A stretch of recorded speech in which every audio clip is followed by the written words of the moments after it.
സംശയത്തെ പൊട്ടിക്കുവാൻ തക്കവണ്ണം 5 മേഖല ഫോക്കസ് ചെയ്യാൻ തക്കവണ്ണം 3 കരുത്ത് ഇരമ്യാവിന് കൊടുത്തു. ഇത് 3 പ്രാപിച്ചപ്പോൾ പുള്ളിക്ക് കണ്ണീരാണ് പ്രതിഫലം. എന്താണ് പറഞ്ഞേ? ഈ ആത്മാർത്ഥതയ്ക്ക് കിട്ടുന്ന പ്രതിഫലം എന്താ? അധിക ആത്മാർത്ഥത കാണിച്ചാൽ കിട്ടുന്ന മൊത്തം പറഞ്ഞേ കുറെ കണ്ണുനീരാണ്. ചിലത് ഉടായ്പ കാണിച്ചൊക്കെ പോയി കഴിഞ്ഞാൽ അഡ്ജസ്റ്റ് ചെയ്തൊക്കെ പോകാം. പക്ഷേ പരമാർത്ഥ ഹൃദയത്തിലുള്ളവർക്ക് എപ്പോഴും കണ്ണുനീരാണ് അവിടെ ജീവിതത്തിലെ ഏറ്റവും വലിയ മേഖല. പക്ഷെ ഒരു കാര്യം, ആ കണ്ണുനീരിന്റെ അകത്തൊരു പ്രാഗൽഭ്യം പരസ്യമായി തെളിയിക്കപ്പെടുകയാണ്. ഒരു സ്വന്തം പറയാമോ? അപ്പൊ അതിന് ഏകദേശം ഐഡിയ കിട്ടിക്കഴിഞ്ഞു. ഇനി നമ്മൾ ദൂരേക്ക് വരാം. അവൻ ഈ ശുശ്രൂഷയുമായിട്ട് ഇറങ്ങിയപ്പോൾ കുറെ കരച്ചിൽ. ഇനി ഒരു വാക്കുകൂടി പറയാം. 12-ാം അധ്യായത്തിന്റെ 1-ാമത്തെ വാക്യം മുതൽ വായിച്ചു. ഇരമ്യാ പ്രവചന പുസ്തകം, ഒരു ചെറിയൊരു ഐഡിയ കിട്ടാൻ. ഇരമ്യാ പ്രവചന പുസ്തകം 12-ാം അധ്യായത്തിന്റെ എത്രാമത്തെ വാക്യം? 1-ാമത്തെ വാക്യം മുതൽ വായിച്ചു. ഞാൻ നിന്നോട് വാദിച്ചാൽ നീ നീതിമാനായിരിക്കും, എങ്കിലും ന്യായങ്ങളെ കുറിച്ച് ഞാൻ നിന്നോട് ചോദിപ്പാൻ തുനിയും. ദുഷ്ടന്മാരുടെ വഴി ശുഭമായിരിക്കാൻ സംഗതി എന്ത്? ദ്രോഹം പ്രവർത്തിക്കുന്നവരൊക്കെ നിർഭയമായിരിക്കുന്നതെന്ന്. നീ അവരെ നട്ട് അവർ വേരൂന്നി വളർന്ന് ഫലം കായ്ക്കുന്നു. അവരുടെ വാഴ നീ സമീപസ്ഥനായി അന്തരംഗത്തിൽ ദൂരസ്ഥനായി ഇരിക്കുന്നു. എന്നാൽ യഹോവേ, നീ എന്നെ അറിയുന്നു. നീ എന്നെ കണ്ടു എന്റെ സന്നിധിയിൽ എന്റെ ഹൃദയത്തെ ശോധന. ആ വാക്കിന്റെ യഥാർത്ഥ ആശയം ഞാൻ പറഞ്ഞുതരാം. ഞാൻ ഇത്രയും ശുശ്രൂഷ പ്രാപിച്ച് ആദ്യത്തിൽ നിന്ന് ശുശ്രൂഷ ചെയ്തിരുന്നുവെങ്കിൽ എനിക്ക് ഇത്രയും ബുദ്ധിമുട്ട് അനുഭവിക്കില്ല. ആരെയും വിട്ട് ദേശാന്തരത്തോട് ശുശ്രൂഷിക്കാൻ പ്രസംഗിക്കാൻ പോയത് അന്ന് മുതൽ കല്ലറിയും വേദനയും കുത്തുവാക്കും കൊണ്ട് പൊതിയപ്പെട്ട് ശുശ്രൂഷയിൽ വലിയ വേദന അനുഭവിക്കേണ്ടി വന്നു. പരമാർത്ഥത കാണിച്ചപ്പോൾ കിട്ടിയത് മൊത്തം കണ്ണുനീരായതുകൊണ്ട് എനിക്ക് എവിടുന്ന് ഒരു ആശ്വാസം കിട്ടുമെന്ന് നോക്കിയപ്പോൾ ഒരു നാഴിക പോലും ഒരു ആശ്വാസം എനിക്ക് കിട്ടിയിട്ടില്ല. അതുകൊണ്ട് ഞാൻ യഹോവയുടെ ആലയത്തിൽ പോയിട്ട് ദൈവത്തോട് പറയാണ്, യഹോവേ, നീ എന്നെ ശോധന ചെയ്താൽ, നീ നിന്നോട് ഞാൻ വാദിച്ചാൽ നീ നീതിമാനാകത്തുള്ളൂ. എങ്കിലും എനിക്ക് പരാതിയും ഫലവും എന്തെങ്കിലും പറയാനുണ്ടെങ്കിൽ അങ്ങയോട് മാത്രമേ പറയാനുള്ളൂ. ഞാൻ ഒരു വാക്കോട് പറയാം. എന്റെ മുഖത്ത് നോക്കിയാൽ നമുക്ക് ആരോടെങ്കിലും എന്തെങ്കിലും കൈപ്പോട്ടെങ്കിൽ അവരോട് കാണിക്കാം നിൽക്കരുത്. ചിലപ്പോൾ സാധ്യത ഉണ്ടെങ്കിലും നിൽക്കരുത്. നമ്മൾ പോയി എന്ത് ചെയ്യണം? മുറി അടച്ചിട്ട് പോയി നമ്മുടെ വഴക്കല്ല ആരോട് പറയണം. ഇച്ചിരി പരിക്കനായിട്ട് കർത്താവ് പറഞ്ഞാലും ദൈവം മിണ്ടാതിരിക്കും. കാര്യം പുള്ളിയോടല്ലേ നമുക്ക് എന്ത് പറയാൻ? നീ വിളിച്ചിട്ടല്ലേ ഇറങ്ങിയത് ആണ്. അപ്പൊ തിരിച്ചു ചോദിക്കാൻ ശരിയാണ്. പിന്നെ ഞാൻ ഇത്ര കണ്ണി വിളിക്കാൻ കാരണം എന്താണ്? തമ്പരം മിണ്ടത്തില്ല. കുറേക്ക് നമ്മൾ ചാടി ബഹളമൊക്കെ വെച്ചിട്ട് മിണ്ടാതിരിക്കുമ്പോൾ ദൈവം പറയും, ഇതാ അതിന്റെ കാര്യം ഇന്ന കാര്യം കൊണ്ടാണ് നീ അത് അനുഭവിക്കേണ്ടി വന്നത്. നീ നോക്കിക്കോ, നീ അവരെക്കാൾ ആരായി മാറും. നീ അവരെക്കാൾ, അവരെ മുമ്പിൽ നീ അവരെക്കാൾ ഏറ്റവും വലിയവനാകാനുള്ളത് കൊണ്ടാണ് നിനക്ക് ഇത്രയും കണ്ണുനീരുകളും വേദനകളും അനുഭവിക്കേണ്ടി വന്നത്. അവരെക്കാൾ ഏറ്റവും വലിയവരാകാനുള്ളവരാണ് നമ്മൾ. അതുകൊണ്ട് അല്പം കണ്ണുനീരിൽ കൂടി നമ്മൾ പോകേണ്ടി വരും. എങ്കിലും നമുക്ക് ദൈവത്തിനു മുമ്പാകെ ക്ഷമയോടെ കാത്തിരിക്കാം. സ്വർഗ്ഗം നമ്മെ ഐശ്വര്യമാനിക്കും. വിശ്വാസത്തോടെ അക്കാര്യത്തെ കർത്താവിന് സ്തോത്രം പറയാമോ? ഓക്കെ, നമുക്ക് എന്തെങ്കിലും പരിഭവം ഉണ്ടെങ്കിൽ ആട് പറയാം. പറഞ്ഞേ, എന്നോട് പിണക്കമുണ്ടെങ്കിൽ ആട് പറയണം. പാസ് പിണക്കുണ്ടാക്കാൻ പറ്റില്ല, കുറുക്കൊപ്പിക്കാൻ എല്ലാവരും പറഞ്ഞു. നിങ്ങളുണ്ടെങ്കിൽ ഞാൻ നിങ്ങളുടെ മുഖത്തേക്ക് പറയും സ്തോത്രം. എന്നാലും ഞാൻ ദൈവത്തിനെ പറയും സ്തോത്രം. അപ്പൊ ഞാൻ പറഞ്ഞ അർത്ഥം, ദൈവത്തോട് നമ്മൾ പരിഭവം മൊത്തം പറയും. അത് നമ്മുടെ ജീവിതത്തിന് സന്തോഷമായിരിക്കും, ദൈവത്തിന് ഭയങ്കര സന്തോഷമായിരിക്കും. കാര്യം നമ്മുടെ കുഞ്ഞുങ്ങൾ നമ്മുടെ വന്ന് ഡാഡി പപ്പ അല്ലെങ്കിൽ അച്ഛ മമ്മ എന്നൊക്കെ ഒന്ന് പറയുമ്പോൾ നമുക്ക് രസമാണ് കണ്ടുകൊണ്ടിരിക്കാൻ. ഒരു ചിരി കൊടുത്തു കഴിഞ്ഞാൽ അവരൊക്കെ പൊക്കോളൂ സ്തോത്രം. അത്ര എന്ന് വെച്ചാൽ അത്ര ഇൻട്രാക്ട് ചെയ്യുന്ന വിഷയമാണ്. നമ്മൾ അത്ര ഉത്തരവാദിത്തമുള്ളതുകൊണ്ടാണ് നമുക്ക് അത്ര ദൈവമായിട്ട് നമുക്ക് സംസാരിക്കാനുള്ള പിണങ്ങാനുള്ള ഒരു സ്വാതന്ത്ര്യം നമുക്ക് ഉണ്ടാകുന്നില്ലേ. ഓക്കെ, ഞാൻ ജസ്റ്റ് ഒന്ന് ആ വിഷയത്തിന് ഒരു അവലോകനം പറഞ്ഞത് മാത്രമാണ്. ഇനി വായിക്കാം 30-ാമത്തെ 18-ാമത്തെ വാക്യം ഒരു പ്രാവശ്യം കൂടി ഒന്ന് വായിച്ച സ്വന്തം വായിച്ചോ.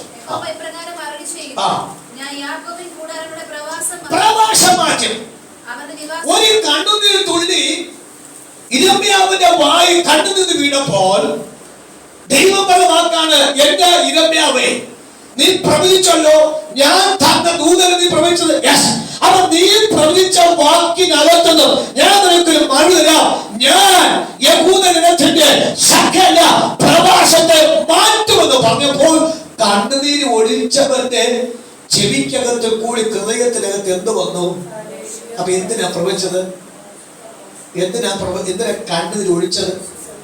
അടിമത്തം കണ്ടിട്ടാണ് കണ്ണുനീര് ഒഴിച്ചത്. ഏത് വിഷയത്തിലാണ് നമ്മൾ കണ്ണീരൊഴിച്ചോ ആ വിഷയത്തിന് നമുക്ക് എന്ത് കിട്ടും?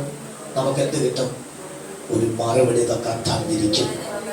ഞാൻ നിന്റെ പ്രവാസം മാറ്റാമെന്ന് പറഞ്ഞപ്പോൾ നിങ്ങൾ നോക്കാൻ, ഈ ദൂത് കിട്ടിയപ്പോൾ യിരെമ്യാവിന്റെ മുഖം എന്തായി?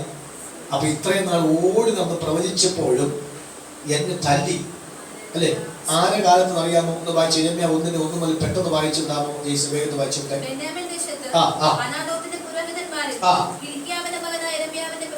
അത് വാക്യം. യഹൂദ രാജാവായ ആമോന്റെ മകനായ 13-ാം ആണ്ടിൽ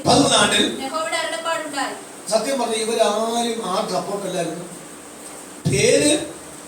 പേര് യഹൂദ രാജാവെന്നാണ്.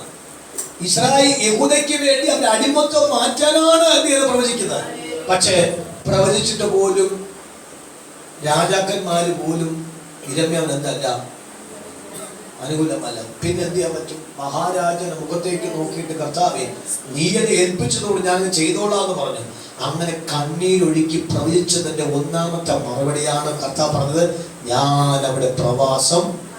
ആ ദൂത് കിട്ടിയപ്പോൾ കരഞ്ഞ് പ്രവചിച്ച കണ്ണുനീരിന്റെ പ്രവാചകൻ യിരെമ്യാവിന്റെ മുഖത്തൊരു പ്രകാശം വന്നു. ഇന്ന് ഞാൻ ഒരു പ്രവചനത്തെ ശബ്ദം അവിടെ ഒന്ന് പറയാം. ഒത്തിരി ദുഃഖത്തോടെ, ഒത്തിരി വേദനയോടെ, കണ്ണീരൊഴിച്ച് കരഞ്ഞിയ മുഖത്തോടുകൂടെ, ഞരങ്ങിയ ഹൃദയത്തോടുകൂടെ നാം പാസ്റ്റർ അറിയാതെ, കൂട്ടുവിശ്വാസം അറിയാതെ, ആരും അറിയാതെ അതീവ രഹസ്യത്തോട് റൂമിനകത്ത് കിടക്കുമ്പോൾ കിടന്ന് കരഞ്ഞതിന്റെ മറുപടി എന്ന് വണ്ണം എന്റെ രാവിലെ പറയുന്നു, ഞാൻ നിങ്ങളുടെ കഷ്ടപ്പാടിന്റെ അടിമത്തത്തെ, ഞാൻ നിങ്ങളുടെ കവേദനയുടെ അടിമത്തത്തെ ഞാൻ മാറ്റാമെന്ന് ദൈവം പറഞ്ഞ ആ പർവ്വതത്തിൽ കൂട്ടുവിളിച്ച് ഞാൻ ഈ രാവിലെ ഭാഷ പ്രവചിക്കുന്നു. അവർ ദൈവത്തിന്റെ അടിമത്തത്തെ മാറ്റുക, നിങ്ങളുടെ ചട്ടയത്തെ പ്രവചിക്കുക. കരമടിച്ച് വിശ്വാസത്തോടെ ആ ദൂത് ഏറ്റെടുക്കാമല്ലോ. ദൈവം പറയുന്നു, ഞാൻ അവരുടെ പ്രവാസം മാറ്റാം, ഞാൻ അവരുടെ വേദന മാറ്റാം, ഞാൻ അവരുടെ ദുഃഖം മാറ്റാം.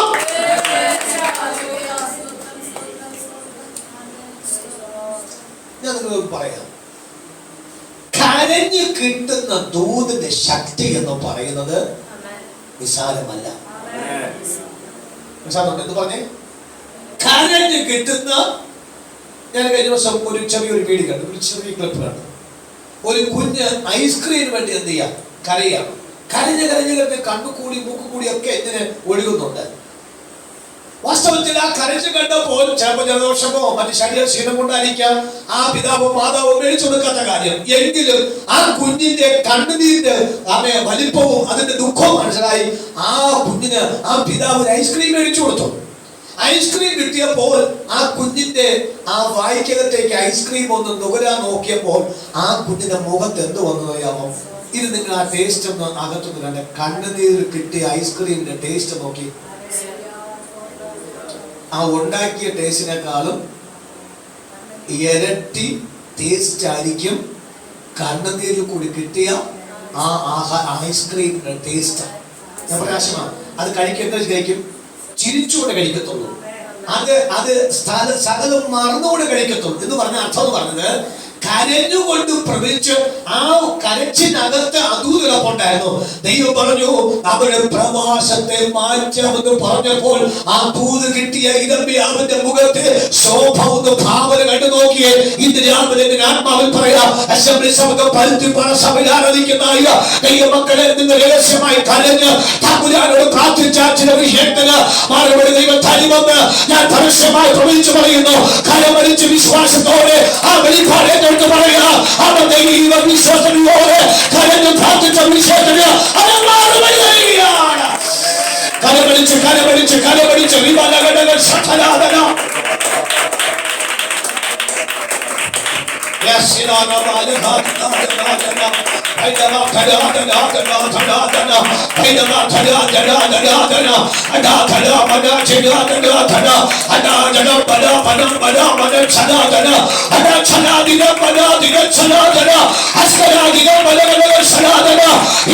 അടിമതം കെട്ടുപോകട്ടെ. ദേശത്തിന്റെ ജാതികളുടെയും വ്യാപാരക്കാരുടെ അടിമത സ്ഥാപനത്തിൽ ഈ നിരന്തരം പൊട്ടിമാറിയിട്ട് സന്തോഷത്തിന്റെ മേൽ ദൈവം പ്രവചി ഇന്ന് പകൽ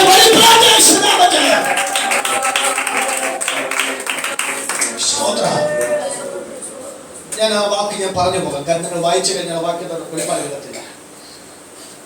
രണ്ടാമത്തെ കാര്യം, ഒന്നാമത്തെ കാര്യം ഞാൻ പറഞ്ഞ 12 വിഷയത്തിൽ ഒന്നാമത്തെ കാര്യം, ഞാൻ അവിടെ പ്രവാസം മാറ്റുമെന്ന് പറഞ്ഞപ്പോൾ പ്രവാസം മാറ്റണമേ എന്ന് പറഞ്ഞ ആ പ്രവചനത്തിനകത്ത് കണ്ണുനീരിന്റെ അംശം ഉണ്ടായിരുന്നു. 2, ആ കണ്ണുനീരിന്റെ അംശം വെളിപ്പെട്ട് വന്നപ്പോൾ രണ്ടാമത്തെ വിഷയം പറഞ്ഞു, നിങ്ങൾക്ക് അസാധ്യമായി വെച്ച ഒരു വിഷയം ഉണ്ടായിരുന്നു. നിങ്ങൾക്ക് അസാധ്യം വെച്ച വിഷയം ഉണ്ടായിരുന്നു. അസാധ്യം വെച്ച വിഷയത്തെ ഞാൻ എന്ത് ചെയ്യും? അത് സാധ്യമാക്കി. രണ്ടാമത്തെ പോയിന്റ് ഞാൻ പറഞ്ഞു പോകാം. രണ്ടാമത്തെ വിഷയം എന്താണ്? പ്രവാസം മാറ്റുമെന്ന വാക്ക് പറഞ്ഞു. അതിനകത്ത് എന്തുകൊണ്ട്? കണ്ണുനീരിന്റെ അംശമുണ്ട്. 2, അത് നിമിത്തം എന്ത് പറയുന്നു? അസാധ്യമാണ് കർത്താവേ എന്ന് പറഞ്ഞു പറഞ്ഞ സ്ഥാനത്ത് ദൈവം പറഞ്ഞു, ഞാൻ എന്താക്കി തരാം? സാധ്യമാക്കി തരാം. ഒന്ന് വായിച്ചു, ആ പദം ഒന്ന് വായിച്ചു വിട്ടോ ജേസൻ. രണ്ടാമത്തെ വാക്ക് ഒന്ന് വായിച്ച വിട്ടോ. ഞാൻ അതിന്റെ വെളിപ്പാട് പറയാം. വായിച്ചു. കൽക്കുന്ന്. ഞാൻ ചോദിക്കട്ടെ, ഈ കല്ലുകളുടെ കൂമ്പാരം കിടക്കുന്നിടത്ത് പണിത് കഴിഞ്ഞാൽ ആ ബിൽഡിംഗ് ഉറക്കി വെച്ചാ ഉറക്കൂ. അപ്പൊ നമ്മൾ എന്ത് ചെയ്യും? ആദ്യം ഒരു എഞ്ചിനെ കൊണ്ടുവന്ന് പറയും, ഇതിനകത്ത് ഈ പാറ കൊണ്ട് കെട്ടണമോ കോൺക്രീറ്റ് കൊണ്ട് കെട്ടണമോ എന്ന് ചോദിക്കുന്ന കാര്യം, പാറ കൊണ്ടാണെങ്കിൽ കെട്ടണമെങ്കിൽ ആ തറ എന്ത് ചെയ്യണം? ഉറപ്പുണ്ടായിരിക്കണം. പക്ഷെ അവിടെ പില്ലറിനകം നിർത്തണമെങ്കിൽ അതൊരു ചതുപ്പ് നിലമാണെങ്കിൽ മാത്രം പില്ലറിന് ചെയ്യുള്ളൂ. ദൈവം പറഞ്ഞു കൽക്കുന്ന് എന്ന് പറഞ്ഞാൽ ആദ്യം ഇനിയും പണിയാൻ സാധ്യത കാര്യം പണ്ടുണ്ടായിരുന്നു, അത് മൊത്തം ഇപ്പം നശിപ്പിച്ചു. അപ്പോൾ ജനം പറഞ്ഞു ഇമ്പോസിബിൾ എന്ന് പറഞ്ഞു. ജനം പറഞ്ഞു അസാധ്യം. അപ്പോൾ പ്രവാചകൻ അതിനടുത്ത് പോയിട്ട് കരഞ്ഞുകൊണ്ട് പറയുന്നു, നടക്കുമോ കർത്താവേ? അപ്പൊ ദൈവം ചെവിക്കകത്ത് പറഞ്ഞു, ഞാൻ കൽക്കുംഭാരത്തിനകത്ത് പണിയും. ഇത് രാവിലെ പറഞ്ഞു, ഒരു വെളിപ്പാട് പറഞ്ഞു. ഞാൻ എന്ത് പറഞ്ഞു? അസാധ്യം. പക്ഷെ ദൈവം ഒരു പ്രവാചകന്റെ കണ്ണുനീരിന് മുമ്പിൽ പറയുന്നു അത് സാധ്യമെന്ന വാക്കാണ്. അപ്പോൾ ജനം പറഞ്ഞ അസാധ്യമെന്നും ദൈവം പറഞ്ഞ സാധ്യമെന്നും പറഞ്ഞ ഇടയ്ക്കാണ് ആര് നിൽക്കുന്നത്? പ്രവാചകൻ. അപ്പൊ പ്രവാചകന്റെ സ്ഥാനം മനസ്സിലായോ? പ്രവാചക സ്ഥാനം എവിടെയാ? ജനത്തിന്റെയും ദൈവത്തിന്റെയും മധ്യമാണ് ആര് നിൽക്കുന്നത്? പ്രവാചകൻ. ജനം പറഞ്ഞു സാധ്യം. അപ്പൊ കണ്ണുനീരോടെ പറയുന്നത് ഇവര് പറയുന്നു നടക്കത്തില്ലെന്ന്. അങ്ങ് എന്നോട് എന്താ പറയുന്നത്? അപ്പൊ ദൈവം പറയുന്നത് എന്താ? നടക്കും. അപ്പൊ ജനത പറയുന്നു നടക്കും. അപ്പൊ ഇവരെന്ത് ചെയ്യാം? കല്ലറ. ഞങ്ങൾക്ക് അറിയാത്ത കാര്യമാണ് ഇവരറിയുന്നത് എന്ന് പറഞ്ഞു. ജനം ഇരമ്യാവെന്നു കല്ലെറിഞ്ഞു. കല്ലെറിഞ്ഞ് ആ കല്ലിന്റെ വേദനയും മുറിവേറ്റ ശരീരം നിന്നുകൊണ്ട് ദൈവമേ ഇവരെ കല്ലെറിയുന്നു. അപ്പൊ നീ പറഞ്ഞു ഇല്ല കുഞ്ഞ്, നീ അല്പം മുറിവേറ്റാലും അവൻ പിന്നെ അതിന്റെ മേലൊരു പണി നടക്കുമ്പോൾ നിന്നെ കല്ലെറിഞ്ഞവരുണ്ടല്ലോ, നിന്നെ വേദനിപ്പിച്ചിട്ടുണ്ടല്ലോ, അവൻ കണ്ട് അതിശയിക്കത്തക്കവണ്ണം അവൻ ഞാൻ അതിന്റെ മേൽ ഒരു ഭയങ്കര പണി നടത്തുമെന്നാണ് കരവടിച്ചു പറഞ്ഞാട്ട് അവൻ ദൈവത്തിന്റെ ആ മുമ്പിൽ ഈ പ്രവാചക ശബ്ദത്തോടെ ഞാൻ വിളിച്ചു പറയാ, അവൻ ജനപ്പൻ നടക്കുന്നില്ല എന്ന്.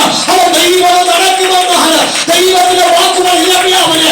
അവൻ ജന കല്ലെറിഞ്ഞു, വേദനിപ്പിച്ചു, കുത്തുവാക്ക് പറഞ്ഞു. അവൻ കള്ളപ്രവാചകനാണ് എന്ന് പറഞ്ഞ് സമ്മാനിച്ച് വേദനിപ്പിച്ചു. പക്ഷെ ആ സ്ഥാനം ദൈവം പറയുന്നു അത് നടക്കണമെന്ന് പറഞ്ഞ് ഉറപ്പിച്ചു. കരകളൊക്കെ താമസോട്ടം പറഞ്ഞാൽ വാസ്തവത്തിൽ ജനത്തിന്റെ വാക്കിനനുസരിച്ച് പ്രവചിച്ചാൽ കല്ല് കിട്ടത്തില്ല.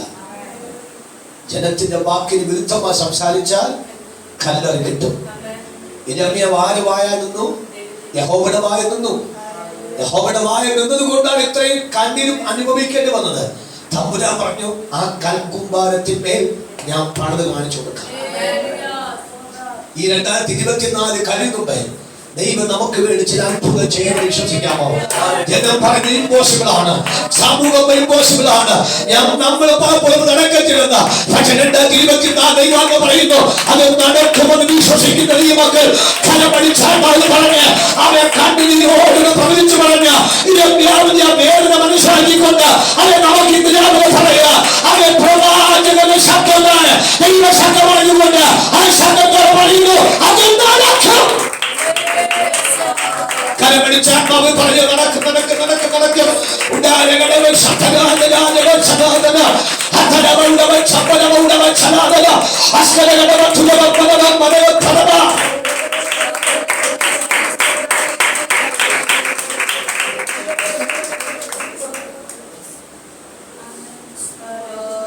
വയനാട് ദുരന്തം നടന്നു.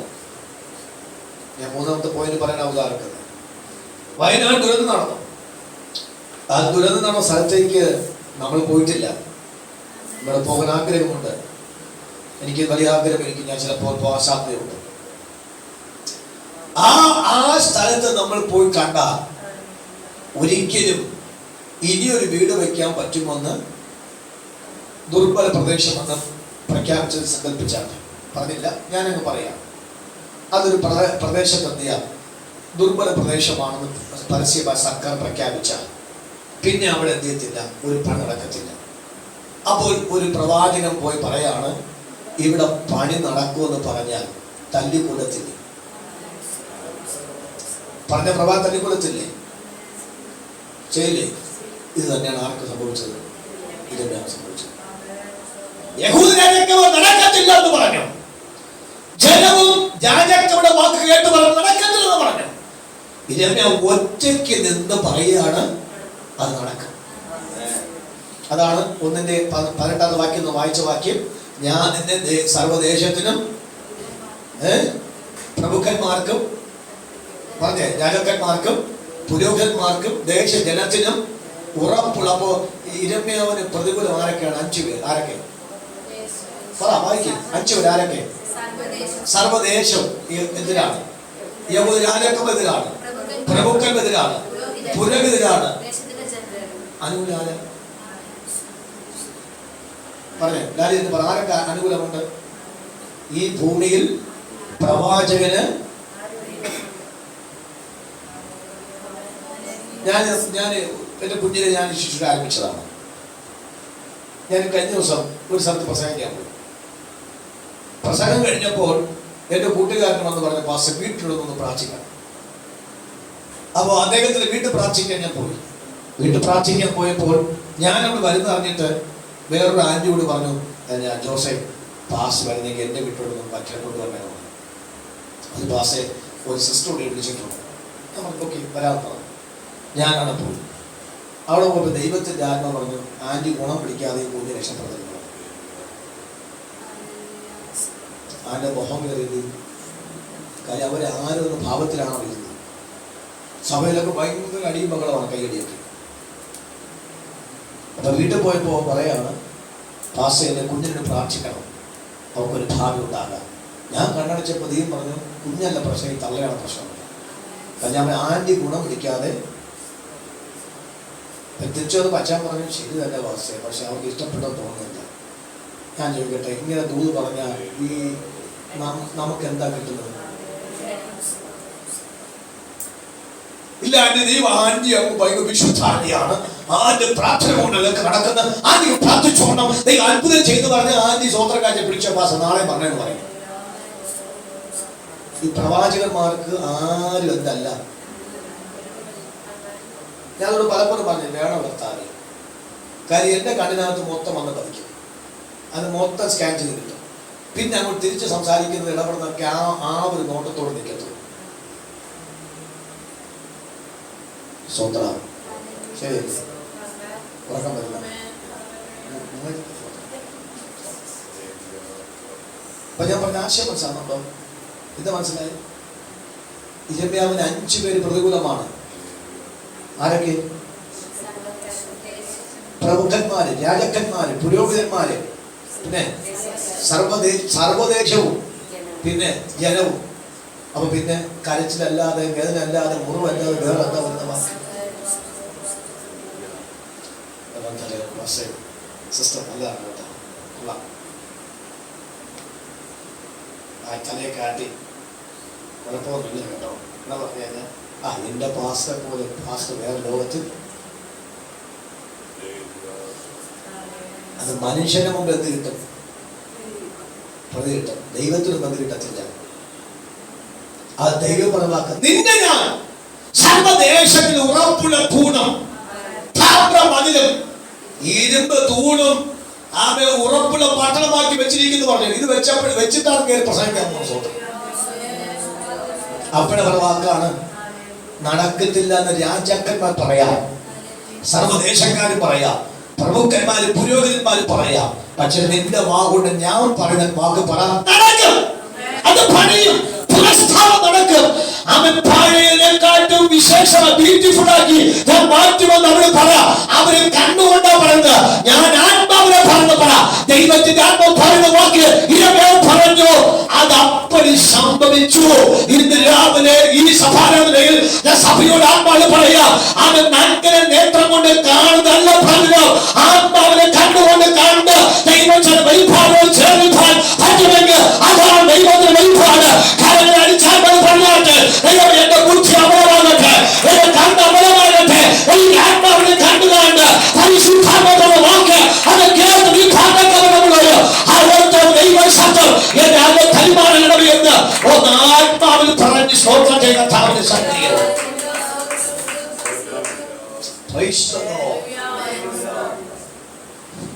അത് നമ്മൾ എടുക്കേണ്ട വാക്ക്. ഉൽപ്പത്തി പുസ്തകത്തിനകത്ത് 50 അധ്യായമുണ്ട്. നിങ്ങൾക്ക് പറ്റുമെങ്കിൽ 1000കണക്കിന് പ്രാവശ്യം അത് മറിച്ച് തിരിച്ച് പഠിച്ചാൽ ആ ഉൽപ്പത്തി കിടക്കുന്ന വാക്യം മതി നമ്മുടെ അകത്ത് പല വിഷയത്തിനകത്ത് മറുപടി തരാൻ തക്കവണ്ണം. അതിനകത്തൊരു വാക്കാകുന്നു ഭാഗ്യശൂന്യം. ഭാഗ്യശൂന്യം നടക്കുമോ? നടക്കത്തില്ല. ഇംപോസിബിൾ. തമ്പുരാൻ പറയും നടക്കൂ, നീ പറ. അവിടെ പരിശുദ്ധാത്മാവ് പരിവർത്തിച്ചു. വെള്ളത്തിന് മീതെ പരിശുദ്ധാത്മ പരിവർത്തിച്ചു. പരിശുദ്ധാത്മ പരിവർത്തിച്ച് റീക്രിയേഷൻ നടത്തി. ആ റീക്രിയേഷൻ നടത്തിയതാണ് ഇന്ന് കാണുന്ന ഈ ഭൂമി. ഇത് നടക്കുമെന്ന് ഇത് പണ്ടുള്ളവർക്ക് ആരൊക്കെ പ്രവചിക്കാൻ പറ്റാ ഇതിലാകുന്നു. ഇന്ന് ഈ ഭൂമി ഈ ലെവൽ കൊണ്ടുവന്നത് പണ്ടത്തെ പരിശുദ്ധാത്മാവിന്റെ പ്രവചന തെളിവാണ്. ഇതിനേറെ പറയുന്നു, നമ്മൾ ഇത്രയും സൗന്ദര്യം നിൽക്കണമെങ്കിൽ പണ്ടങ്ങോട് നമ്മെ കുറിച്ച് ദൈവം പറഞ്ഞ പ്രവചനത്തെ തെളിവാണ്. അത് നമുക്കിപ്പോ ഗ്രഹിക്കാൻ ബുദ്ധിമുട്ടായിരിക്കാം. സ്വതന്ത്രം ചെയ്യാമോ? സ്വതന്ത്രം ചെയ്യാമോ? ആത്മാവിൽ സ്വതന്ത്രം ചെയ്യാമോ? നടക്കത്തില്ല എന്ന് ലോകം പറഞ്ഞ സ്ഥാനത്ത് നിന്ന് ദൈവം പറയുന്നു നടക്കും. നടക്കും, നിശ്ചയമാ നടക്കും. ഇത് പറയാൻ നമുക്ക് ഈ സഭാരാധനയ്ക്ക് പറ്റുമെങ്കിൽ ഈ സഭാരാധന അത് വിജയ സഭാരാധനയാണ്. കാര്യങ്ങൾ ഉയർത്തി കർത്താവിന്റെ സ്തോത്രം ചെയ്താണ് പരിശീലനോ. അങ്ങനെ 3ാമത്തെ പോയിന്റ് ആ വാക്ക് പറഞ്ഞ വാക്ക്. അടുത്ത വാക്ക് ഒരു വാക്കിടും, ഞാൻ അവരിൽ നിന്നും സന്തോഷം എന്തെയും പുറപ്പെടുവിക്കുന്ന വാക്ക്. അതുമായിട്ട് ബന്ധപ്പെട്ട ദൂതാണ് സഹോദര. ഞാൻ എന്ന വാക്ക് എന്റെ പ്രസംഗത്തിന് ഉപയോഗം ഞാൻ യഹോവയ്ക്ക് കൊടുത്ത വാക്കാണ്. ഞാൻ അവർക്ക് അപ്പൊ ഈ 3 കാര്യം. 1, അവൻ പ്രവാസമായതുകൊണ്ട് സന്തോഷമില്ല. 2, അവൻ പണിയാൻ സാധ്യതയില്ല എന്ന് പറഞ്ഞുകൊണ്ട് സന്തോഷമില്ല. 3, യഥാസ്ഥാപനം നടക്കുമെന്ന് തോന്നില്ല, അതും സന്തോഷമില്ല. അപ്പൊ ഈ 3 മേഖലയിൽ എന്തില്ല?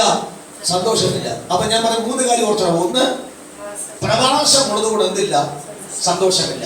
2, കൽക്കൂപരമായതുകൊണ്ട് എന്തില്ല? സന്തോഷമില്ല. 3, ഈ യഥാസ്ഥാനം ചിതറിപ്പോയത് കൊണ്ടും സന്തോഷമില്ല. പക്ഷെ 4ാമത്തെ പോയിന്റ് പറഞ്ഞ ഞാൻ അവർക്ക് എന്ത് വരുത്തും? കണ്ടോ? അപ്പൊ പ്രവാചകൻ പറയാണ്, ഞാൻ സന്തോഷം വരുത്തും യഹോവ പറയാണ്. അടുത്ത കല്ലെടുത്തു എറിയാൻ. അപ്പൊ കല്ലെടുത്ത് യിരെമ്യാ ചോദിച്ചു, ഞാനെന്ന് പ്രവചന പ്രാവശ്യം പറയാണ്. ചോദിച്ചു, എന്തിനാ നീ കല്ലെടുത്ത് അറിയാൻ? ഈ സ്ഥിതി കണ്ടു കഴിഞ്ഞാൽ നീ ആ വാക്കുമായിട്ടല്ല പൊരുത്തമുണ്ട്. യിരെമ്യാ പറഞ്ഞു, ഞാൻ പറഞ്ഞിട്ടല്ല, യഹോവ പറഞ്ഞിട്ടാ പറയാം. കല്ലെടുത്ത് അറിയാൻ കാരണം ഞങ്ങൾ അടിമയാണ്. 2, കൽക്കൂപരമായി. 3, ഞങ്ങൾ ചെറിപ്പോയി. ഈ 3 സ്ഥാനത്ത് കിടക്കുമ്പോൾ നീ പറയാണ് പ്രവാസത്തിൽ കിടക്കുന്ന വ്യക്തി ചിരിക്കാനുള്ള കപ്പാസിറ്റി ഉണ്ടോ? ഉണ്ടോ? ജയിലിൽ കിടക്കുന്ന വ്യക്തി വന്ന് തിരിച്ചോണ്ടിരിക്കും. ഇപ്പൊ തന്നെ ക്യാമ്പിൽ താമസിക്കുന്ന നമ്മുടെ പാവപ്പെട്ട സഹോദരങ്ങൾ, നമ്മൾ അവിടെ പോയിട്ട് പറയാം, അന്യഭാഷ പറയാം, ഗ്ലോറി പറയാം, രക്തത്താചയം പറയാം എന്ന് പറഞ്ഞു കഴിഞ്ഞാൽ അവര് ആടിയ പുലികളും കുടിപ്പിക്കും, ഓടിക്കാൻ പറയും. ഉള്ളതെല്ലാം നഷ്ടപ്പെട്ട് കിടക്കുന്ന ഞങ്ങൾ മുമ്പ് അന്യഭാഷ പറയാൻ പറ്റും. സഹോദരൻ അവിടെ ഇപ്പൊ എങ്ങനെ നിൽക്കണം അല്ലേ? ബോഡി ലാംഗ്വേജ് അങ്ങനെയല്ലേ? സംസാരിക്കാൻ നമുക്ക് വാക്ക് വരുത്തുന്നത്. അപ്പൊ അവർക്ക് തോന്നും നമ്മുടെ വേദനയിൽ അവരെന്ത് ചെയ്യാം. ഇരമ്യ അവൾ അങ്ങനെ നിന്നിരുന്നെങ്കിലോ പ്രവചനവും വരത്തില്ല, ദൂത് നിറവേറുകയും. മനസ്സിലാകുന്നുണ്ടോ? രാമൻ പറഞ്ഞേ, ഇന്ന് രാത്രി ഈ സഭാരാധനയിൽ നമ്മൾ ആത്മാവിൽ പറയണം, കർത്താവേ, എന്റെ ഈ അവസ്ഥ കണ്ടു കഴിഞ്ഞാൽ ചിരിക്കാൻ തോന്നത്തില്ല, സന്തോഷിക്കാൻ തോന്നത്തില്ല. പക്ഷെ ദൈവം പറയുന്നു, അച്ഛനകത്തുനിന്നൊരു മുള വരുന്നുണ്ട്, അച്ഛനകത്ത് സന്തോഷം വരുന്നുണ്ട്, അതിന്റെ വേഷമത്തിൽ ഒരു അനുഗ്രഹം വരുന്നുണ്ട്. അത് പ്രവചിപ്പാനാണ് ഇരമ്യാവേ ഞാൻ നിന്നെ തിരഞ്ഞെടുത്തതെന്ന് പരിശുദ്ധാത്മ ഇരമ്യാവേ പറയുമ്പോൾ കരമടിച്ചുള്ള ആത്മാവിൽ പറയാം, ശക്തിയോടെ കരമടിച്ചു പറഞ്ഞാൽ അച്ഛന്റെ അകത്തുനിന്ന് സന്തോഷം വരികയാണ്, അടിമത്തിൽ സന്തോഷം വരികയാണ്, അച്ഛനിൽ പോയാൽ സന്തോഷം വരികയാണ്, ആ കൽക്കുമ്പോഴമായി സന്തോഷം വരികയാണ്. അവൻ നടക്കില്ല എന്ന് ഞാൻ ചിന്തിച്ച സ്ഥാനത്ത് നിന്ന് ഒരു സന്തോഷം പുറത്തു വരികയാണ്. പ്രളയം കൂടി ഇടപെടുന്നു. അത് അങ്ങനെ അത് നടക്കുമെന്ന് വിശ്വാസത്തോടെ കലവടിച്ചു പറഞ്ഞാട്ടെ. അത് അതിനാകുന്നത് സന്തോഷം.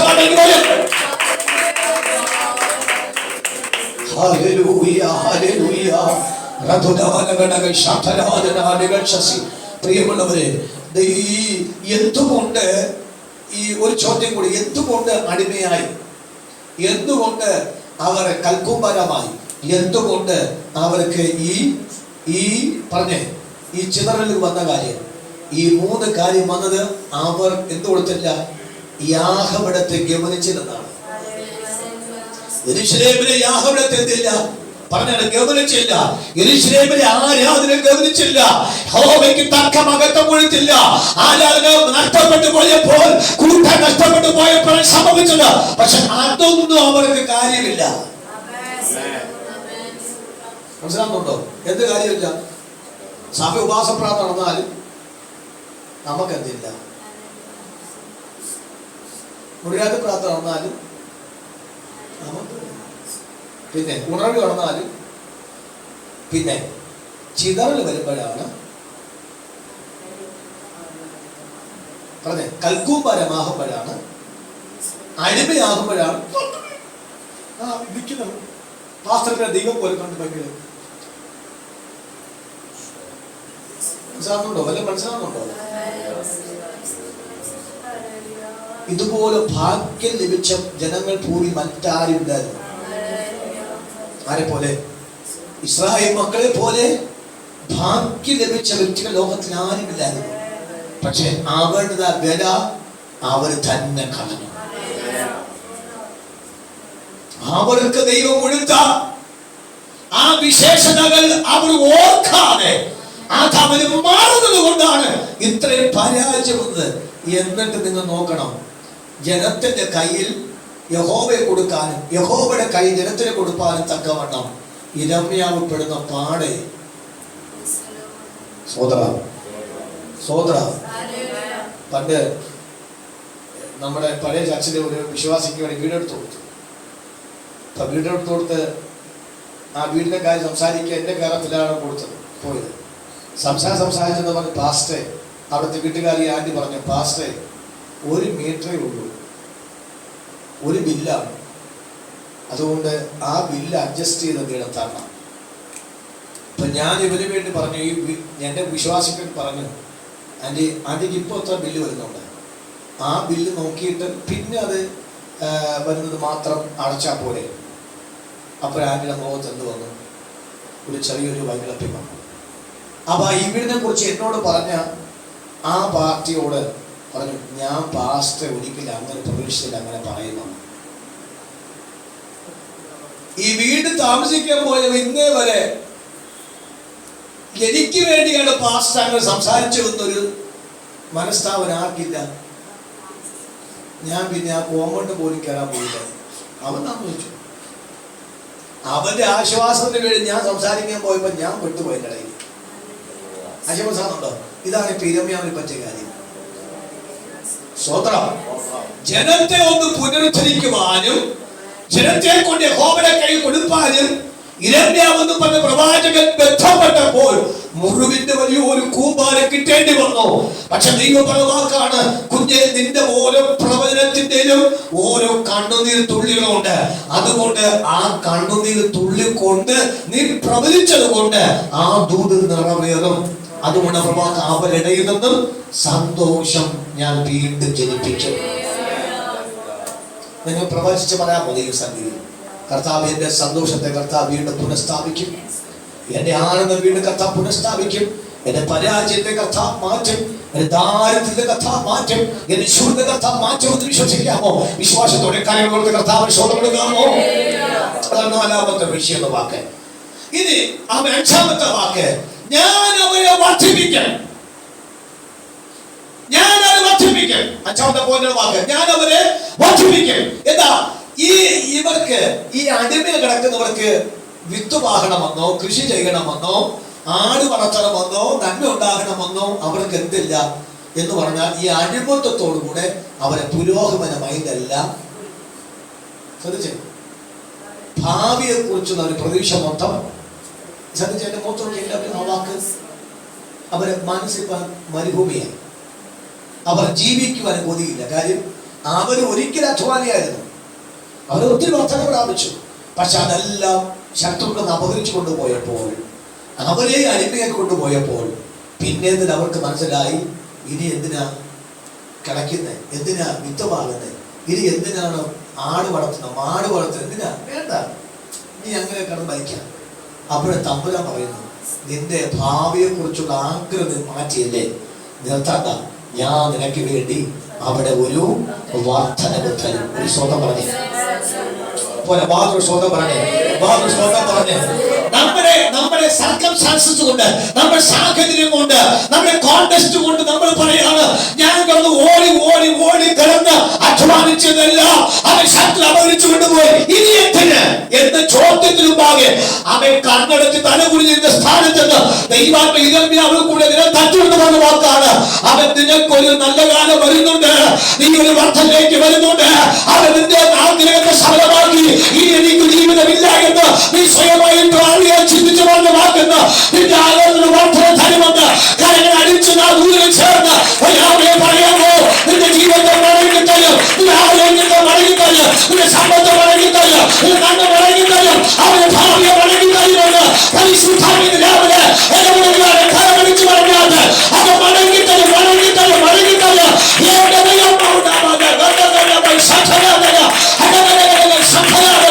എനിക്ക് പറ്റില്ല എന്ന് പറഞ്ഞ് മാറി സ്ഥാനത്ത് ഇല്ല, ഇനിയാണ് കാലം, ഇനിയാണ് ഉയർച്ച, ഇനിയാണ് നന്മയുടെ കാലം, ഇനിയാണ് ഭാവിശേഷണ കാലങ്ങൾ. ദൈവം നശിപ്പിക്കുന്ന ദൈവമല്ല, ദൈവമാണ്. അവനെ വർദ്ധിപ്പിക്കാം.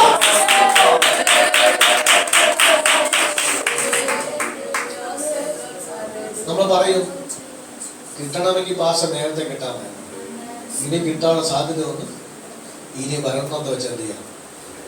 അങ്ങനെയല്ലേ നമ്മൾ പറയും. നമുക്കൊരു സംസാരിക്കാനാരുമില്ല, നമുക്കൊരു ഇടപെടാനാരുമില്ല, നമ്മളെ ആരും എത്തിക്കാൻ പോകും. അങ്ങനെ ചിന്തയുമായിട്ട് ഇതിനകത്ത് വന്നിട്ട് ദൈവമക്കളുടെ പരിശുദ്ധം പറയുക. ഒരു രമ്യാവിനെ കൊണ്ട് പ്രവചിപ്പിച്ച് പറയുന്നു, നീന്റെ തെറ്റായ ചിന്ത മാറിട്ട് അവിടെ ഒരു പുനഃസ്ഥാപനം ഉണ്ടായി വർധന വരുമെന്ന് ഇന്ന് രാവിലെ ഈ ദൂതൽ കൂടി പരിശുദ്ധാനം പറയാൻ നിർബന്ധിക്കും. ആ മടുത്തുപോയ മനസ്സുണ്ടല്ലോ, മനസ്സ് മടുത്തില്ലേ, മനസ്സാകപ്പാട് കല്ലിച്ചുപോയി, മനസ്സാകപ്പാട് മറുത്തപ്പോ കയ്യൊക്കെ എന്ത് മരവിച്ചു, കാലുകൾ മരവിച്ചു. ഇനി എന്ത് ചെയ്യാം പാസ്റ്ററെ പറഞ്ഞെടുത്ത് വെച്ച് കാണാമെന്ന് ചിന്തിച്ച സ്ഥാനത്ത് ഇന്ന് രാവിലെ പറയണം, കർത്താവ് പറയുന്നു അതിൻ്റെ അകത്തുനിന്നും ഞാനൊരു വർദ്ധനവ് തരുമെന്ന് പറഞ്ഞത് ഇന്ന് രാവിലെ വിശ്വസിക്കണം. കരകുലത്ത് പറഞ്ഞേ വിശ്വസിക്കുന്നു, പറഞ്ഞേ വിശ്വസിക്കുന്നു. പറ, എന്റെ അകത്തുനിന്ന് വർധന വരും. ഞാൻ മടുത്തു പോയിട്ടില്ല. അവൻ ഇനി പുനർജീവനം പ്രാപിച്ച് മടങ്ങി വരും. ഒരു ജീവിതത്തെ കർത്താവ് മാറ്റി ജീവിപ്പിച്ച് കർത്താവ് കൊണ്ടുവരും. ഇത് രാവിലെ ഇരമ്യാവിൽ കൂടി ഇടപെട്ട വെളിപ്പാട് കൊണ്ട് പറഞ്ഞ് കർത്താവേ, എന്റെ അകത്തുനിന്ന് ഒരു വർധന ഉണ്ടാകും. അത് പഴയ ഉയർച്ച പോലെ അല്ല, അത് 100 ഇരട്ടി നന്മയോടെ മടക്കി കർത്താവ്. അതാണ് അവന്റെ 5ാമത്തെ പോയിന്റ്. 6ാമത്തെ പോയിന്റ്, ഞാൻ അവനെ മഹത്വീകരിക്കണം. ഞാൻ അവനെ മഹത്വീകരിക്കും. ഈ ദൂത് പറഞ്ഞപ്പോൾ ഇരമ്യാവിന്റെ മുഖത്ത് വിരച്ചുകൊണ്ടിക്കൊണ്ട് ഒരുത്ത വരികയാണ്. ഞാൻ ഭാവന കണ്ടെന്ന് പറയാണ്. നീ എന്താ പറഞ്ഞേ? ഉള്ള അഡ്രസ്സും പെട്ടി, ഞാനിത് അഡ്രസ് ഇല്ലാത്തവനെ അടിമത്ത് കിടക്കുമ്പോഴാണ് നീ വന്ന് പറയുന്നു നിനക്ക് വീടിന്റെ അഡ്രസ്സ് തരുമെന്ന്. ഇടപൊട്ട, അത് വിശ്വസിക്കാൻ പറ്റുമോ? ഇനി യോമാർ എന്നാ തുറന്നുവെന്ന് ആർക്കറിയാം? യോമാർ എന്നാ തുറന്നുവെന്ന് ആർക്കറിയാം? അപ്പൊ നീ വന്ന് പറയുകയാണ് നിന്റെ പേര് നീ വലുതാകുമെന്ന് പറയാം. തമ്പുരാൻ പറഞ്ഞു, ഇരമ്യാവ് പറഞ്ഞു, നീ വിശ്വസിക്കുക. നിന്റെ പേരിന് വലിപ്പം പറ, നിന്റെ കുഞ്ഞുങ്ങളുടെ പേരിന് വലിപ്പം. അതൊന്നും സാഹചര്യമില്ല. സാഹചര്യം ഇല്ല എന്ന് ദൈവത്തിന് അറിയാം. പാസ്റ്റർക്കാട്ടെ അറിയാം ദൈവത്തിന് സാഹചര്യം ഇല്ലെന്ന്. പക്ഷെ പാസ്റ്റർ കൊണ്ട് പ്രവചിച്ച് പറയുന്നു നിനക്കൊരു പേര് വരുമെന്ന്, കുടുംബത്തിന്റെ പേര് വരുമെന്ന് പറയുന്നു. തലമുറയ്ക്ക് പേര് വരും. അവ ഇന്നുമില്ലാത്ത അഡ്രസ് തലമുറയ്ക്ക് വരുമെന്നാണ് പരിശുദ്ധമായ വാക്ക്. എത്ര പേര് കരമടിച്ച് പറയാൻ പറ്റും? എനിക്കറിയാം പേര് വരുന്നുണ്ട്, പക്ഷെ എന്റെ ആത്മാവിന്റെ പേര് വരുമെന്ന്. ഇതാണ് വിശ്വാസം. എന്റെ തലമുറയ്ക്ക് എന്റെ കുടുംബത്തിന്റെ പേര് വഴങ്ങിത്തല്ല. ഇതാണ് അവരെ കൈവിട്ടുപോയ നന്മയല്ലോ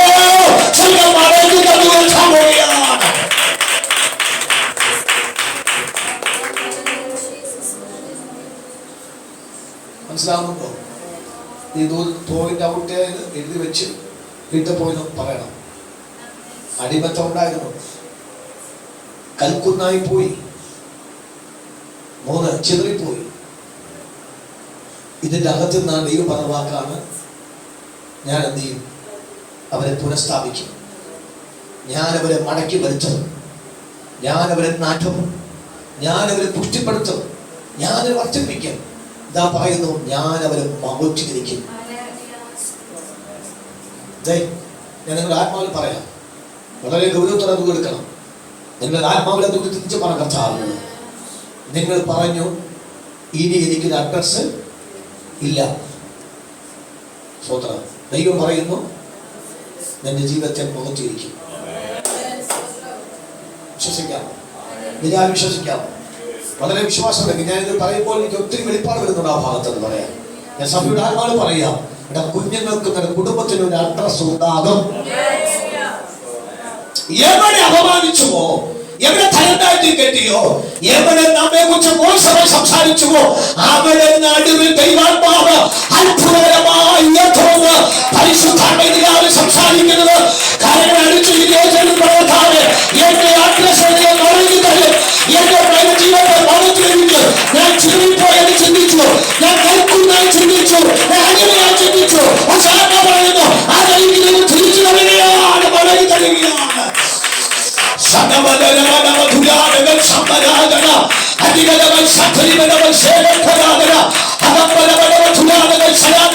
പിതാവിന്റെ പുത്രനായ പരിശുദ്ധാത്മാവിന്റെ നാമത്തിൽ പരിശുദ്ധാത്മാവ് വിടുവിക്കുന്നതായ ആ ഉയർന്നതായ വെളിപാടിനായി ഞാൻ ഇല്ലാതെ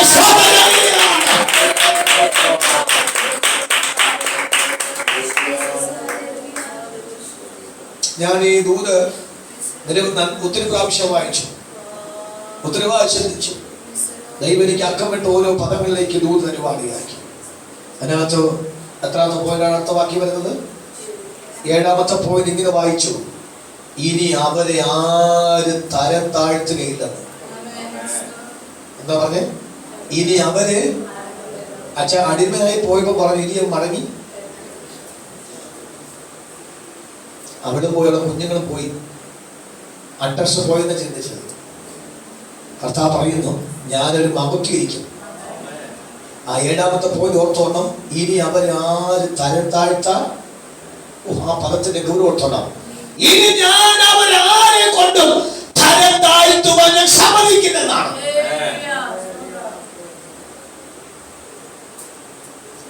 നിങ്ങൾ നോക്കണം. കഴിഞ്ഞ ദിവസം ഈ ചില കല്യാണത്തിന് ചില വിളിക്കത്തില്ല. കാര്യം അവരോടൊപ്പം സ്റ്റാൻഡേർഡ് നിൽക്കാൻ തക്കവണ്ണം കപ്പാസിറ്റി ഇല്ലെങ്കിൽ അല്ലേ, അങ്ങനെ ജയിസങ്ങനല്ലേ, അവരെ പോയപ്പോൾ കൈ കോട്ടും ചൂട്ടൊക്കെ ഇട്ട് നല്ല കാഞ്ചിയുടെ പട്ട് ബനാറസ് സാരിയെ കൊടുത്ത് നല്ല പിടപിടാ നിൽക്കുന്ന ചുരിദാറൊക്കെ ഇട്ട് നല്ല ഫേഷ്യലൊക്കെ ചെയ്ത് നല്ല മുന്നിൽ നിൽക്കുന്ന വ്യക്തികൾ വാ നീ കല്യാണം കൂടും അല്ലെ ഇന്ന ഫംഗ്ഷൻ വാ. പക്ഷെ ഇതൊന്നും ഇല്ലാത്തവര് മൈൻഡ് ചെയ്യത്തില്ല. എന്തായതുകൊണ്ടാണ്? ഒന്നും ഇല്ലാത്തത് കൊണ്ട്. അവരെ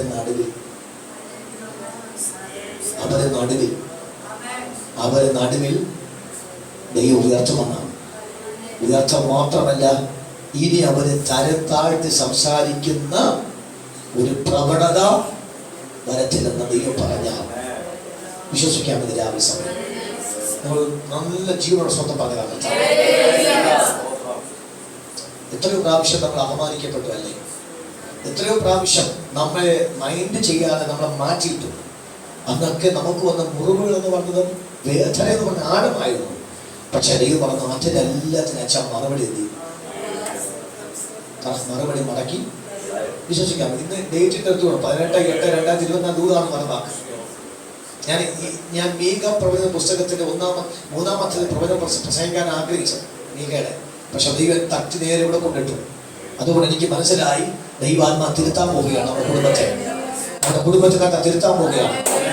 കുടുംബത്തെ ഉയർത്താൻ പോവുകയാണ്. നമ്മുടെ കുഞ്ഞോട് കണ്ണ തോന്നാൻ പോവുകയാണ്. നമ്മുടെ കുടുംബത്തെ മാനിക്കാൻ പോവുകയാണ്. ദൈവസഭയെ ഉയർത്താൻ പോവുകയാണ്. തരത്താഴ്ചയോടും അപമാനിക്കപ്പെട്ട് സംസാരിച്ചവരുമാകെ ഉയർത്താൻ പോവുകയാണ്. ഈ രാവിലെ ദൈവാത്മ വിശ്വാസമാണ്. അവരെ മാതാപിതാക്കളെ തലമുറകളെ ദൈവം മാനിക്കാൻ പോവുകയാണ്. ഇനി അവരെ തരത്താഴ്ത്തുവാൻ സമ്മതിക്കാത്തവരെ ഞാൻ ആ കുടുംബത്തെ തലമുറയെ അതിശക്തിയോടെ മാനിക്കാൻ പോവുകയാണ്.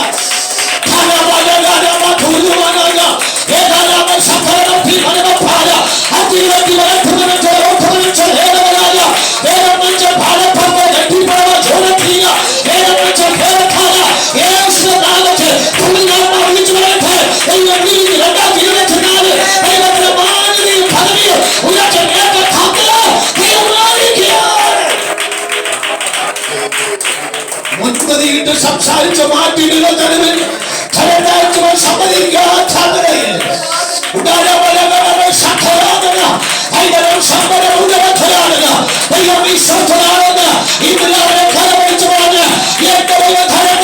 സമ്മതിക്കില്ല. അത് ഓഫീസിനകത്തോ അത് നാട്ടിലുണ്ടാവുകയോ വീട്ടിലുണ്ടാവുകയോ സുഖക്കാരുണ്ടാവുകയോ ഇതിന്റെ താഴ്ചകൾക്ക് ബന്ധത്തോട് സമ്മതിക്കാത്തവരെ ഒരു ഉയർച്ചയിലേക്ക് കേൾക്കുന്നുണ്ട്. അതിനെ പോലെ ജീവിയാണ്. അതിനെ പോലെ കണ്ടുകേറ്റുന്നത് ഞാൻ ഇന്ന് പല വിശ്വാസിക്കുകയാണ്.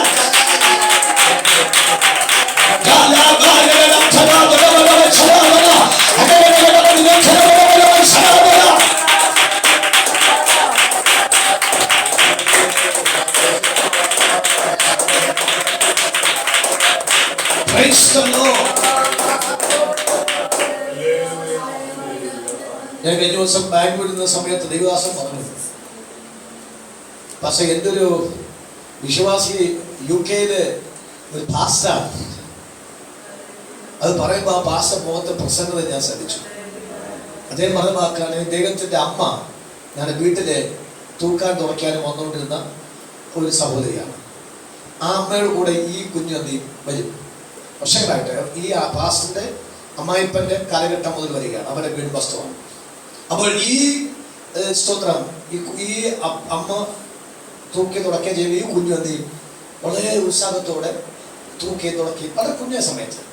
അത് പിന്നെ അതങ്ങ് വർദ്ധിപ്പിച്ചു. സഭയ്ക്കകത്ത് വരുന്ന സമയത്ത് ഇവൻ തന്നെ എന്ത് ചെയ്യും ഈ തൂക്കും തുടക്കും എല്ലാം ഏറ്റെടുത്തു. കക്കൂസ് കഴുകാനും എല്ലായിടത്തും വാഷ് ബേസിൻ വെച്ചാൽ എല്ലാം ഫുള്ള് അവൻ ഏറ്റെടുത്തു. അപ്പോൾ എല്ലാവരും അവനെ കാണുന്ന കണ്ണെന്നറിയാച്ച ജോലിക്കാരുടെ മോനും ജോലിക്കാരി, ഒരു സെർവന്റ് എന്ന് പറയാം. ബാക്കിയൊക്കെ വെയിറ്റ് കൊണ്ടിട്ടവൻ വലിയ സംഭവം, വലിയ കാശ് കഴിക്കുന്നു. അപ്പൊ അവിടുത്തെ എല്ലാ കാര്യം ചെയ്യുന്നത്. ഒരു സുപ്രഭാതത്തിൽ അവന് ദൈവം സെലക്ഷൻ കൊടുത്തിട്ട് UK പോയി. UK വലിയ സാലറി ജോലി കിട്ടി. അവരോടൊപ്പം ഈ സഭയുടെ ബ്രാഞ്ച് സഭ സ്റ്റാർട്ട് ചെയ്തു. ചുരുക്കി പറഞ്ഞാൽ ഈ വൈറ്റ് കോളർ കാലിട്ടോടിരുന്ന പാർട്ടി ഉണ്ടല്ലോ, ഇന്ന് TV യിൽ കുറിച്ച് പറഞ്ഞ വാക്കെന്തുവാ, ഇവർ വേലക്കാരിയുടെ മോഹൻ എന്ന് പറഞ്ഞു, സർവന്റ് എന്ന ശബ്ദത്തെ പറഞ്ഞ വാക്കില് അവർ പറഞ്ഞവരല്ല ഇവിടെ വീശി വീശി ഫാനിൽ ഇരിക്കുമ്പോൾ അവൻ രാജ്യത്ത് മിന്നാൻ പോയി. ശ്രോത്ര, ഇനി അവരെ തരണ്ടാറ്റി കെട്ടോ? തരഞ്ഞു കെട്ടുമോ? പറഞ്ഞേ, ഇനി അമ്മയെ തരഞ്ഞു കെട്ടുമോ? ആ കുടുംബത്തെ തരഞ്ഞു കെട്ടാൻ പറ്റുമോ? ഇത് രാവിലെ ഓർത്തോണ്ടോ, ദൈവം പറഞ്ഞ വാക്കാകുന്നു, നിന്റെ ഒരിക്കൽ തരംതാറ്റി കെട്ടി, നിന്റെ അപമാനം സംസാരിച്ചു, പക്ഷെ നിന്റെ ദൈവം പറഞ്ഞ വാക്കാകുന്നു, തരംതാറ്റി കെട്ടിന് മുമ്പാകെ ഇനി ഒരിക്കൽ തരംതാറ്റി കെട്ടാൻ സമ്മതിക്കണമെന്നാണ് പറഞ്ഞ വാക്ക്. അത് 7ാമത്തെ വിഷയമാണ്. 8ാമത്തെ വിഷയം, ഞാൻ അവരുടെ മക്കളെ എപ്പോഴും ഉയർത്തി വെക്കുമെന്നാണ്. തരംതാഴ്ത്തി കെട്ടിയവരുടെ മക്കളെ ഞാൻ എന്ത് ചെയ്യും? ഉയർത്തി വെക്കും. നിങ്ങളുടെ മാതാപിതാക്കൾ ഞാൻ പറയാം, നിങ്ങൾ ആത്മാവിൽ കാണാൻ. പക്ഷെ ചിലപ്പോൾ നമുക്ക് അത് വ്യക്തമായിട്ട് കാണാൻ തക്കവണ്ണം കപ്പാസിറ്റി നമുക്ക് മാനുഷ്യമായിട്ട് തോന്നത്തില്ലായിരിക്കും. പക്ഷെ ആത്മാവ് പറയുന്നു, ഒന്ന് ആത്മാവിൽ കണ്ടു നോക്കി, എന്റെ കുഞ്ഞിനെ കർത്താവ് സമൂഹത്തിൽ എന്ത് ചെയ്യാം? എല്ലാവരെക്കാളും ഉയർത്തി വെക്കുമെന്ന് ചിന്തിച്ചു. അടിമയാകുന്ന സമയത്ത് അത് ചിന്തിക്കാൻ പറ്റില്ലായിരുന്നു. പക്ഷെ ഇരമ്യാവ് പറയുന്ന വാക്കാകുന്നു, അവൻ നീ അത് ചെയ്യാൻ ദൈവാത്മ സംസാരിച്ചു, ഇരമ്യാവ് പ്രവചിച്ചു, അത് അങ്ങനെ സംഭവിച്ചു. അവൻ തലമുറയെല്ലാം ഉയർത്തിയാൽ വെച്ചു. സ്വന്തം വേഗത്തിൽ 2-3 വാക്ക് ഞാൻ പോയി നിർത്താം.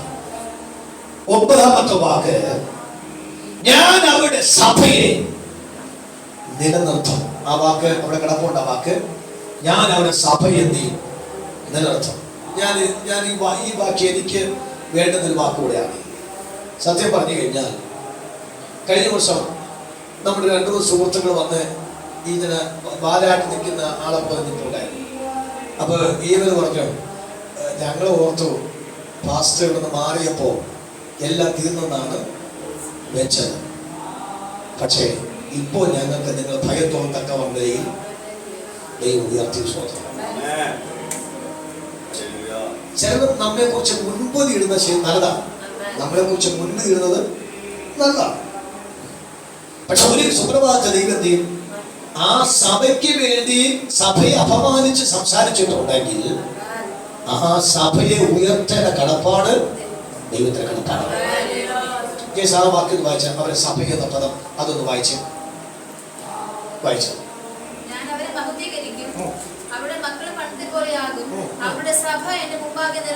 അവരുടെ സഭ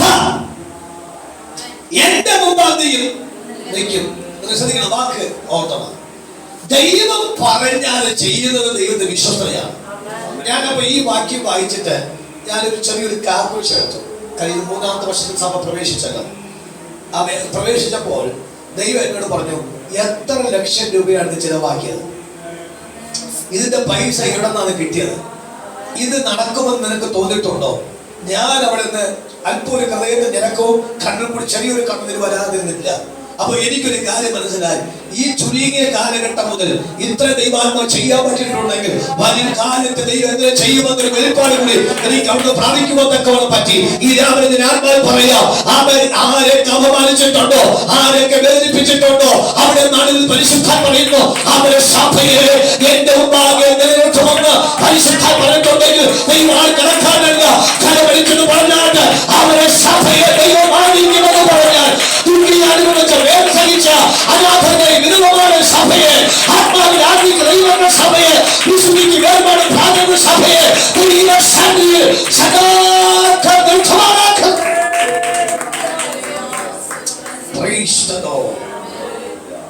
പത്താമത്തെ പോയിന്റ് പറയുന്ന വാക്ക്, ഞാൻ അവരിൽ നിന്നും പ്രമുഖന്മാരെന്തെയും ഉത്ഭവിക്കും.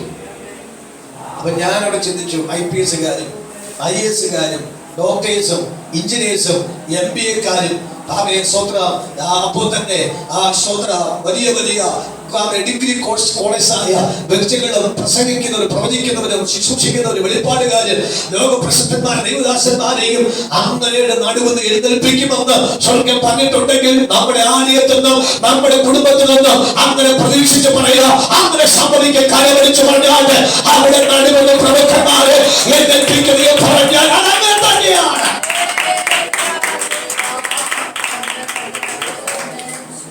നമ്മുടെ കുഞ്ഞുങ്ങളെയും കൊച്ചുമക്കളെ ദേഹം തട്ടിയിട്ട് പറയണം, എന്റെ കൂടാരത്തിൽ നിന്ന് ആര് വരും? പ്രമുഖന്മാര് വരും. അത് ആത്മാവിൽ കണ്ടുകൊണ്ട് പറയും, എന്റെ കുടുംബത്തിൽ പ്രമുഖന്മാർ വരും, എന്റെ കുഞ്ഞുങ്ങളിൽ നിന്ന് പ്രമുഖന്മാരെ എഴുന്നേൽപ്പിക്കും. അത് ദൈവനിധിയാണ്.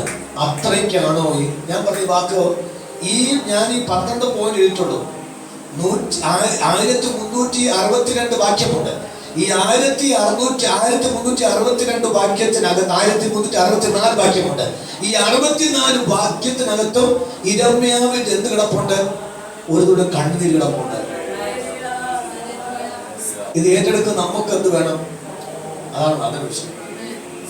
മനസ്സിലാകുന്നുണ്ടോ? പ്രവചിച്ച പ്രവാചകൻ നിങ്ങൾ പ്രവചിച്ചു പറഞ്ഞേ, എങ്ങനെയാ പ്രവചിച്ച?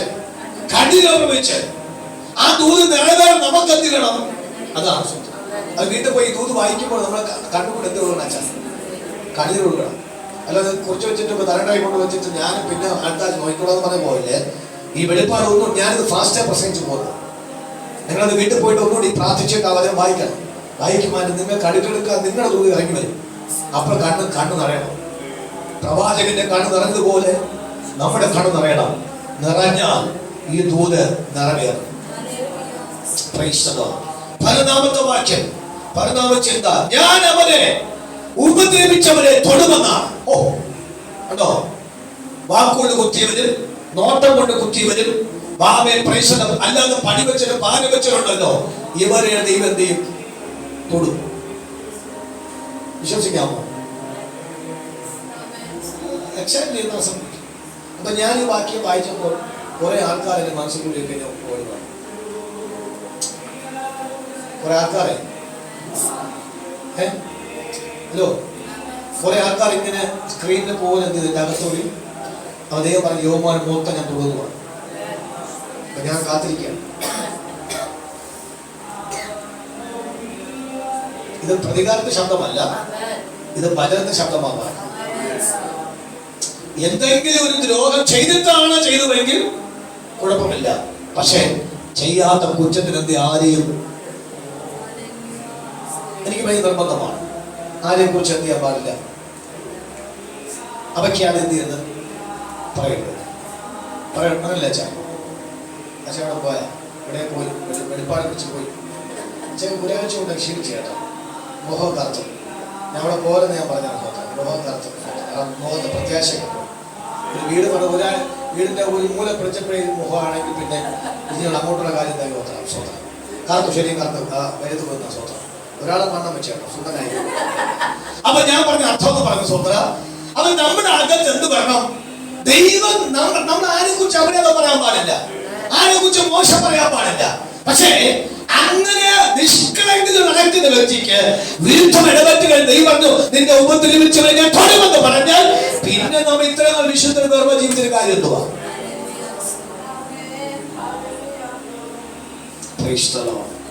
പന്ത്രണ്ടാമത്തെ വാക്ക്, ഞാൻ അവർക്ക് എപ്പോഴും ദൈവമായിരിക്കും. അതൊരു ഓസം പാളി പോലെയാണ്. ദൈവം പറഞ്ഞു ഞാൻ അവർക്ക് ആരായിരിക്കും? പറഞ്ഞു എല്ലാവരും ഉറക്കെ പറഞ്ഞു, എന്റെ ദൈവം എനിക്ക് ആരായിരിക്കും? ദൈവമായിരിക്കും. അതൊരു ഓസം പാളി പോലെ, ഒരു കുട പോലെ നമുക്ക് എന്ത് ചെയ്യാം? മഞ്ഞും മഴയും വെയിലും ഏൽക്കാതെ വണ്ണം നമ്മുടെ കർത്താവ് ഹൈ പ്രൊട്ടക്ടർ ആയിരിക്കും. ഭയങ്കര പ്രൊട്ടക്ടർ ആയിരിക്കും. വലിയ സംരക്ഷണായിരിക്കും. ഇന്ന് രാവിലെ ഈ 12 വാക്യത്തിന്റെയും ദൂതൊന്നും ആഴമായി പോയിട്ടില്ല. പക്ഷേ ഈ 12 പോയിന്റ് എനിക്ക് പറയണമായിരുന്നു.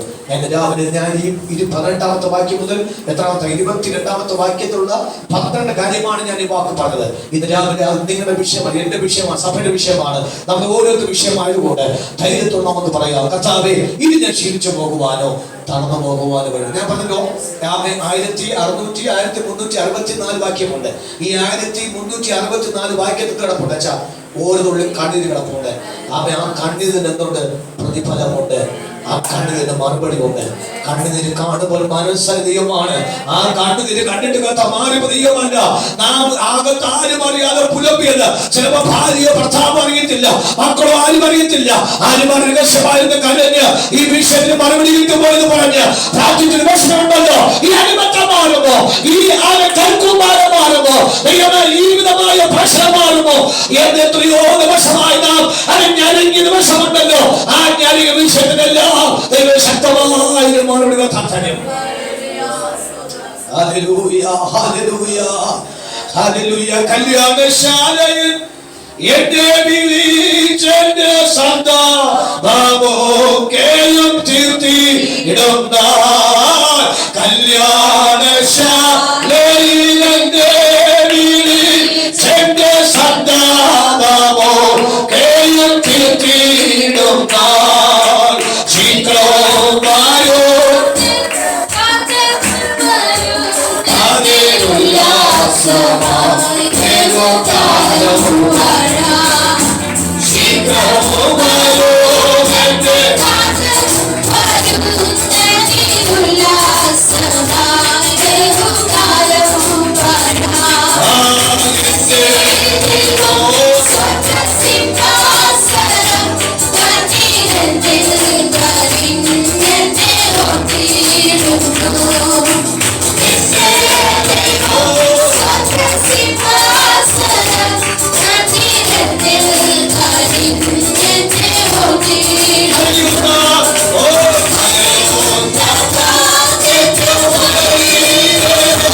Take your